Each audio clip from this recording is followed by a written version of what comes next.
The Galactic Coalition's newest training protocol was supposed to be foolproof. The emergency evacuation simulation had been designed by the Vrexian High Command, a species renowned for their logical precision and cold efficiency.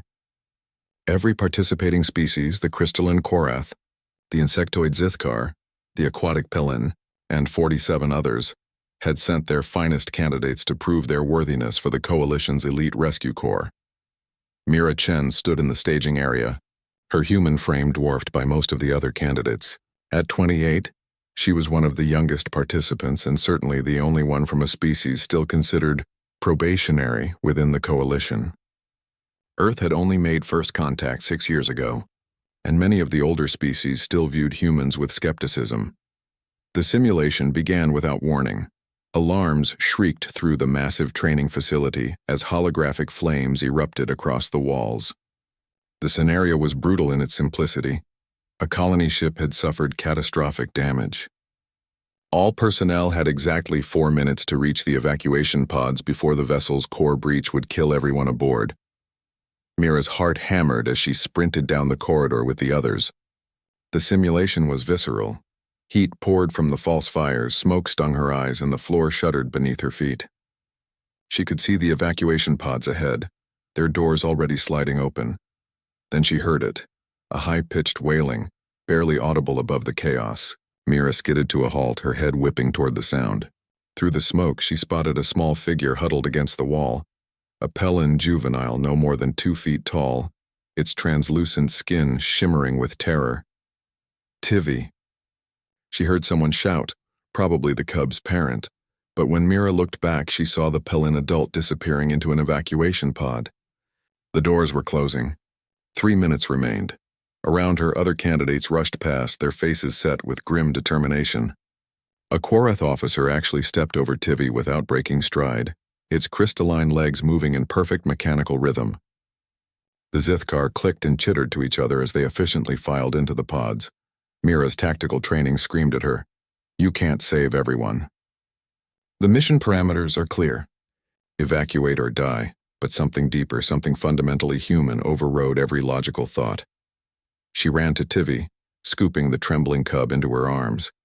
The little Pelin was surprisingly light, its body cool and slick against her skin. "I've got you," Mira whispered, though she knew Tivy probably couldn't understand English. "I've got you." 2 minutes, 30 seconds. As Mira turned back toward the evacuation pods, movement caught her eye. More cubs, dozens of them, scattered throughout the burning corridor. A Vrexian hatchling cowered beneath a collapsed beam. 3 Zithkar nymphs clustered together, their small mandibles clicking in distress. A Korath seedling pulsed with dim, frightened light. They had all been abandoned. Mira's mind raced. The evacuation pods were 100 meters away. She couldn't carry them all, couldn't make multiple trips. Every other candidate had already evacuated. The simulation's AI voice counted down, 2 minutes to core breach. Then she remembered her training, not from the Coalition, but from her years as a kindergarten teacher in Beijing before joining Earth's space program. "Okay, babies," she said, setting Tivy down gently. "We're going to play a game. A really important game." She moved quickly through the smoke, gathering cubs. She spoke continuously, her voice calm despite the terror clawing at her chest. "Hold hands, tentacles, appendages, whatever you've got. Make a chain. Everyone stays together." To her amazement, they responded. Perhaps they sensed her determination. Perhaps some instinct deeper than species recognized a protector. Tivy gripped the appendage of a Vrexian hatchling. The hatchling linked with a Korath seedling. The chain grew. 1 minute. 45 seconds. Mira counted as she worked. 23, 24, 25. She found cubs in impossible places, behind debris and ventilation shafts frozen in corners. Some were barely conscious from smoke inhalation. She carried the weakest while the stronger ones held the chain. 48, 49, 50.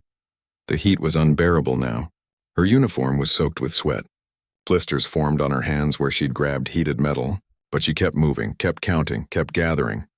55, 56, 57. 57 cubs. She couldn't find any more.